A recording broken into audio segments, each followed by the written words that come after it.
Jennifer Barlament was on the cusp of declaring her major in engineering and theoretical physics when a clarinet instructor convinced her that it would be easier to get a job as a musician as opposed to a scientist upon graduation.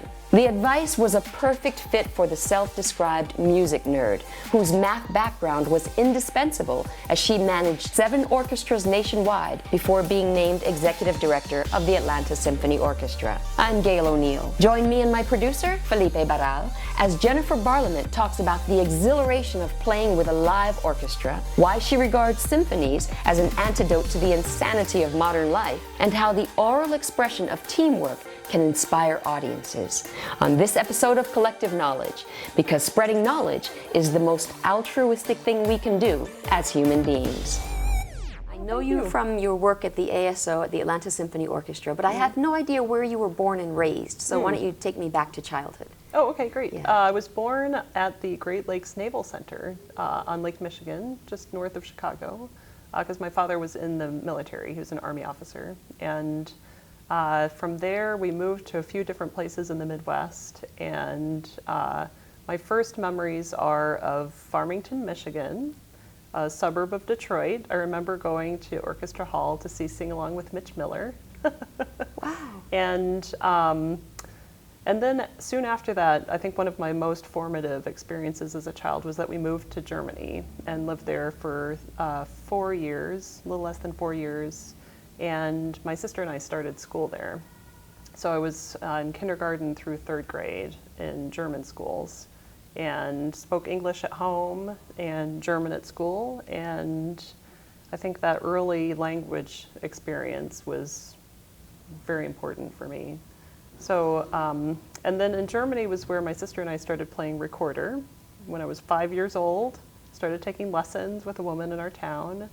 And that's where I learned to read music. And I found that that was an incredibly helpful thing to have learned not only a literal foreign language, German, but also learning how to decode the symbols of music at a relatively young age. Yeah. And my sister and I would play duets together. And usually the way it would work is we would start playing duets and then we would start giggling. And that was the end of that. So that was my early musical experience. I know you love the Hans Christian Andersen quote, "Where words fail, music speaks." What's your earliest recollection of knowing that that was true for you? Oh, that's interesting. Probably, age 5, playing cute little recorder duets with my sister. It's the sound of the recorder blends really beautifully with another recorder, and you start noticing something called difference tones. And I know it sounds very technical, but it's one of those technical things that really kind of tugs at your heart. And so I just kind of fell in love with playing instruments and learning music and culture in general when we were in Germany. You call yourself a big music nerd. So I suspect when you say you find your way into music, you're finding nooks and crannies in there that I would never find. Where do you go when you listen to music? What are you finding? I think, again, probably because I started learning and listening at such an early age, and it's true of anybody who plays music as a professional. The notes speak to me in a way that that I find really motivating. And so, to me, a combination of notes is not just a scale, it has some sort of expressive quality to it. And I think that's the great thing about learning music as a young person is you have the opportunity as an older person to be impacted by it in a different way than if you picked it up later. It's sort of like if you learned a language when you were 5 years old, you're going to get different things out of it, greater levels of nuance and meaning from it when you come back to it later in life. When you were an undergraduate, you said you spent just about every weekend attending performances by the Atlanta Symphony Orchestra on student tickets. I happen to know that most students don't use the tickets to cultural institutions that are given to them. What was it about you that made music so important to you that you would give up time to, I don't know, party or study or do any of the other things that undergraduates are pressed to do? I was really nerdy, and so Partying was not high on my radar screen of things that I wanted to do. My clarinet teacher and my chamber music coaches and other people are in the orchestra, and many of them are still here today, so it's great to hear them play. And I think there's something about having a personal connection to the people on stage that makes the experience more special. And I knew that my clarinet teacher would ask me how I liked the concert, so if I didn't go, then we'd have less to talk about. But also, I just really enjoyed the exposure to repertoire and the experience of being in the concert hall. To me, there's nothing like the electricity of a live performance. And even if something goes wrong, it's all the more exciting because that doesn't happen very often, and it's kind of neat to see where things go. So I just love going to concerts. I had a great group of people that like to go to concerts too, including my current colleague, Doug Shipman. We used to come to things here together at the Art Center. And it was just, I drank it up. I'd grown up in a small town and I didn't have the chance to hear live orchestral music that often. And to me, to be able to come here and experience it on a week in, week out basis was just irresistible. You had this strong math background. You had been accepted to Georgia Tech and thought you would be a math major. And then you wind up kind of dipping a toe in the music waters and keeping a toe in the physics waters. What gave you the courage to say, I'm going to prioritize music. I want to be an artist. I want this to be my path. Did you have an example of that at home? Oh, that's a wonderful question. No, actually. My parents were are both music lovers and played music at home. My grandmother was a massive Leonard Bernstein fan, huge classical music fan. But no one had done it professionally. Everyone in my life did very practical things. And there were a lot of scientists and mathematicians and engineers in my family. And I was very much driven by a sense of practicality about career choices. And I think that's how I came to think that I wanted to be an engineer, because I was good at math, and somebody told me that if you're good at math, the obvious career to pursue is engineering. So, but I don't know that I really came to that with any sense of passion for engineering. I just knew that I enjoyed working puzzles and solving problems, and mathematics was kind of my intellectual happy place. And so I remember distinctly, it was a combination of pure chance and really listening to my heart that led me to music as a career. And so there was one semester that I was in the process of signing up for classes in my junior year, and I had one class left to finish my BA in physics. It was, I think, a semester of electromagnetism. And at the exact same time, there was a course on Wagner opera that I was really interested in taking with a teacher that I really liked. And and so I thought, well, I can always, take the EMAG later. I really need to, study Wagner opera. And so it was a combination of that, sort of, got off the physics track just a little bit and started exploring more in depth in music. And so it was a combination of that chance, and then my teachers were very encouraging and said, you can pursue physics and mathematics at any point in your life, but really, in order to be successful as a musician, you have to pursue it when you're young. Because the things that you learn when you're young and the energy you have when you're young and the dedication you're willing to put into it will help drive you to success. So. And then my physics teacher, my main physics advisor at Emory, who's a great arts lover and lover of music, said to my parents, there really aren't that many jobs in physics. Because by that point, I'd become less and less practical about my career choices. So I'd started out thinking I wanted to be an engineer, and then I got more and more interested in theoretical physics, and I thought maybe I would get a graduate degree in physics or perhaps teach.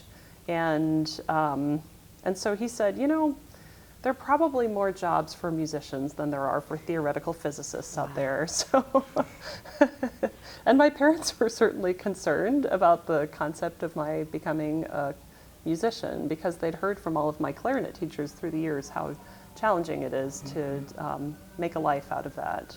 And for me, I just knew that that's where my heart was. I felt like physics was intellectually stimulating, but music was my passion.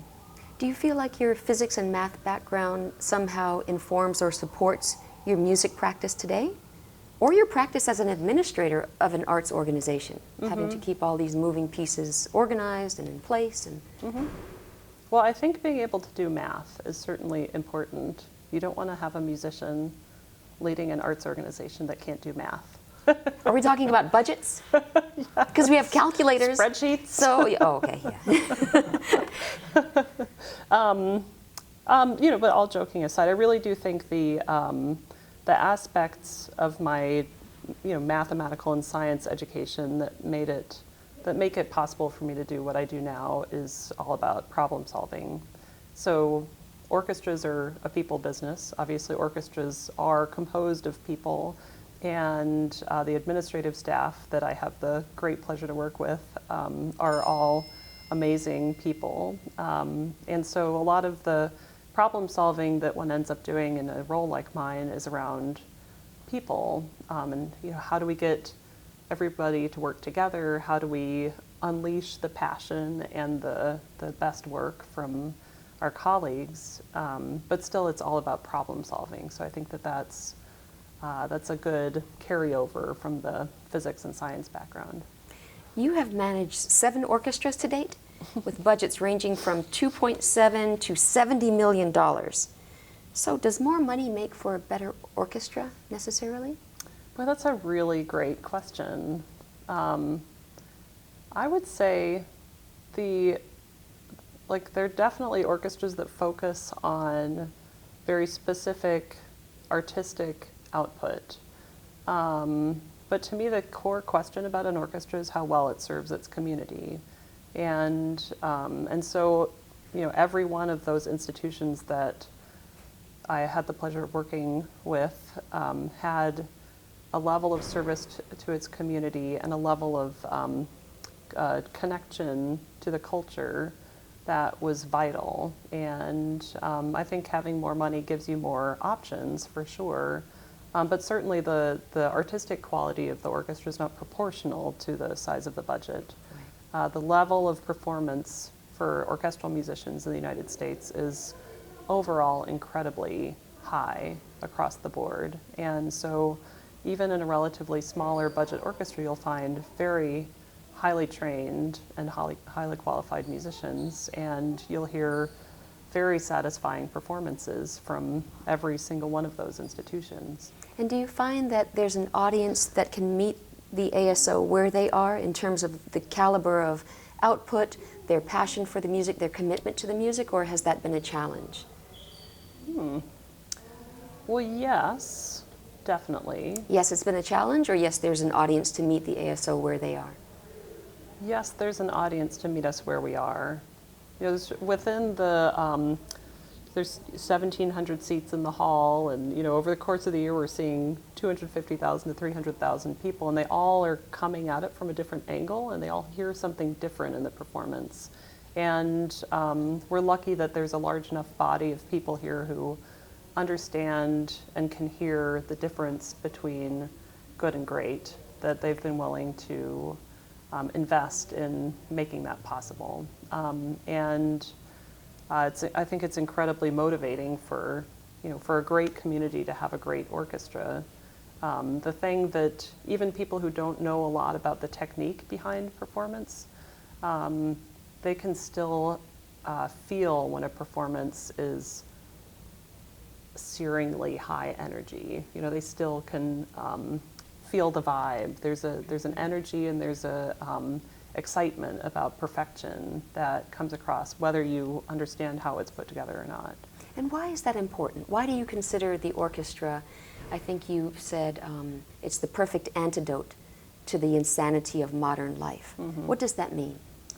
There's a level of teamwork and absorption about a group of 80 to 100 musicians playing together that I think we rarely see in society today. There's so many places in this world where you can't even get two people to see eye to eye, much less get 90 people on stage playing with hair's breadth precision, and not just precision but true passion. And so I think the orchestra serves as a model for something that we just don't see that often in society. And I think that's what attracts people, is this aural image of perfection and teamwork that's inspiring. It's not just inspiring, it's beautiful, and it's really fun to listen to too. Yeah, and I admire the way that you've made it a priority to live stream or simulcast concerts onto the wall of the High Museum so that everyone, whether or not they can afford a ticket, can come see. What has the audience response been to these concerts, even in Piedmont Park?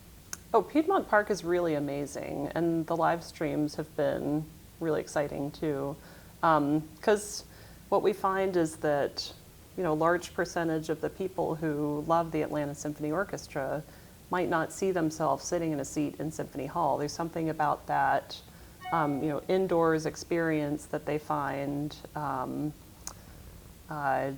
maybe a little intimidating, or perhaps like a lot of the audience for our Piedmont Park concerts, they want to bring their dog. And like me, I want to bring my 7-year-old son, and I don't want to worry if he's a little bit fidgety. And so being able to experience great music in lots of different settings that are more casual and kind of fit the lifestyle of a broader range of people is important to us, because we see the orchestra being for everybody. There are people who are going to want the pristine experience in the concert hall, and that's important for the orchestra too, because that acoustical support of a custom-made concert hall like we have here helps them play their very best. But there's no reason why we can't take it out in lots of different places. I think that's one of the cool things about an orchestra, is how incredibly flexible it is. Really all we need is a bunch of chairs and stands and a truck and maybe a sound system and a stage, and you've got magic. Perfect pitch, years and years of practice, Right. and appreciative. What does it take for an orchestra to feel appreciated? What do we Atlantans, what should we be giving to our orchestra, or what might we want to think about giving to them to make them feel valued? I think just presence, enthusiastic presence, repeated attendance. The musicians in the orchestra make their music not because they want to create something perfect for themselves. They create it because they want to create something amazing and perfect for the people of Atlanta. And so we really just want you to come and listen, give us a chance, and whether you like it or not, go home, think about it, come back and give us another chance. When I think about your work here, Jennifer, I think of you as somebody who is like a Pied Piper and really interested in making connections. Is there something in your childhood that points to where you have arrived now, whether a big idea that kept you up at night thinking, or an experience that made you want, maybe you're being the new kid on the block every time your dad was transferred in the military, made you want to make connection? But I don't know, you tell me. It's interesting. I was a relatively shy child, so the whole idea of connecting with a lot of people, I think, isn't necessarily something that emerged naturally from my childhood, but it's something that I developed through the years. And so I remember at some point having the aha moment of going from wanting to be a clarinetist to wanting to be an orchestra manager. And my motivation behind that was, I could see as a clarinetist I was responsible for one line of the performance. I can feel really great about how the clarinet line sounded. But if I was organizing the whole concert, I could feel responsible for everything. And that was not just a great performance on the part of the musicians, but also a wonderful experience for the audience.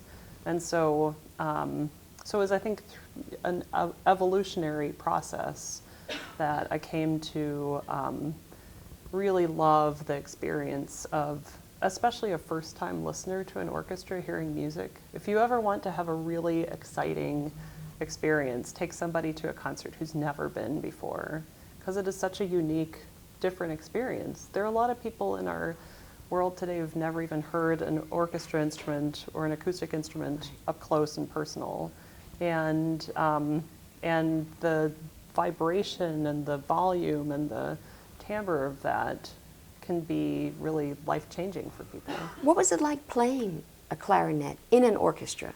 There is nothing like it in the world. If you've ever sat on stage with an orchestra, you know why orchestral musicians become addicted to it. It's almost it is almost an addiction. You know, the surround sound of sitting in the middle of an orchestra, which is where the clarinet sits, it's a very different way of experiencing the music than if you're out in the audience. And so you hear the voices in very intertwined and intimate kinds of ways, whereas in the audience it kind of all washes together, but on stage you hear them individually and intimately. And then you start playing and you hear yourself really loudly. So it's this fascinating kind of surround sound, immersive, you know, if you ask an orchestral musician to describe what it's like to sit on stage during a really great performance, there's just nothing like it on the planet, and it's actually kind of hard to describe in words. Yeah, I've never heard this description before, and the closest I can come is having heard actors talk about the wave of emotion, the reaction that they get from an audience. So now I'm wondering, can the audience even penetrate this force field around you as an orchestral musician, or are they just a completely separate entity that doesn't enter into the equation when you're playing? Oh no, the concentration of an audience. If there's, you know, when you think about the combined forces of, you know, 100 musicians on stage and 1,700 people, or, you know, 2,500 people in the audience, all in rapt contemplation of some great piece of music, it's incredibly powerful, and you feel that very much on the stage. You feel the level of engagement from the audience, and you feel that they're sort of breathing with you. And so, you know, if you're ever at a concert, to sit and right before the first note hear that kind of, you know, little breath that happens. Even the string players breathe together because it's all sort of one big organism breathing together. And I think that happens with the audience too. So if you have 2,000 people all breathing at the same time, it's almost like a gigantic, massive meditation class or something like that. And then how does the conductor impact that organism? So the conductor is sort of a mediator and traffic cop, inspirer. It serves a lot of different roles. It's one of the most, I think, unique leadership roles in the world today. Because really, basically what they're doing is, it's like your boss standing in front of you, telling you how fast and how loud and how excited to be about your work at all times. And so to be able to do that in a way that entices and provokes and cajoles sort of peak performance in an interpretive way from musicians is, as you can imagine, a very specialized skill. Oh yeah, I'm visualizing a lion tamer because he has to play on your individuality, but then he also has to he has to contain you all, right, and get you to work and sound like a collective, like one big sound coming out. Do you feel differently playing for different conductors? Definitely, yes. Yeah, so, and some conductors do it through gesture, some conductors do it through words. So, for example, early in my clarinet playing career, I had the pleasure of playing with Robert Shaw, who was the former music director of the Atlanta Symphony, legendary. And this was when I was a student, and usually students are a little bit more tolerant of conductors talking. Wait a second, you have to repeat that. Students are more tolerant of conductors talking? Yes, yeah. Usually when you get into a professional situation, the musicians of the Atlanta Symphony, for example, or of the Cleveland Orchestra, the San Francisco Symphony, expect the person to get up on the podium, say a few words, and then everything is through gesture, with sort of targeted comments, combination of interpretive and technical instruction or direction, and but they don't expect a conductor to talk about a lot, because it's all about hands, right? Hand gestures, facial expressions are the medium through which a conductor communicates with an ensemble. But if you have a bunch of students in front of you and you're a conductor that has some philosophical notions to put out there, that's actually a pretty good environment for you to be able to talk to the students about what the music means and what was perhaps in the composer's mind or in the composer's thought world at the time that he or she was writing the music. And so having the opportunity to sit and listen to Robert Shaw talk about Beethoven's Missa Solemnis, which is in itself a sort of mystical work, and hearing it interpreted through his own kind of evangelical, theological thoughts about music and Beethoven was an experience I'll never forget. It was really powerful. It sounds like you all are very mathematical in your approach and your analysis and even the commands that you expect. Mm-hmm. Not a lot of talking, but more verbal commands. Mm-hmm.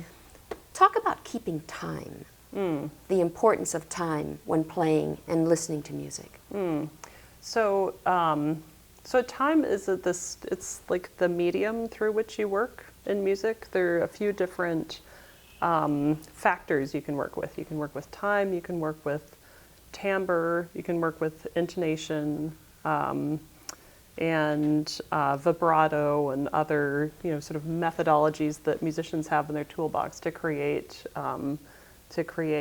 a sense of heightened emotion about through a melody and harmony. And but I think time is probably the most significant one. Time is the canvas on which music is hung. Basically, people experience it through time and understanding exactly the right placement of every note, so that each one leads naturally to the other. Or if there's a moment where you need to take time and make one note seem not natural, then that's the way you create the impression that this is something more than just a bunch of notes on the page. It's something that has real emotive meaning.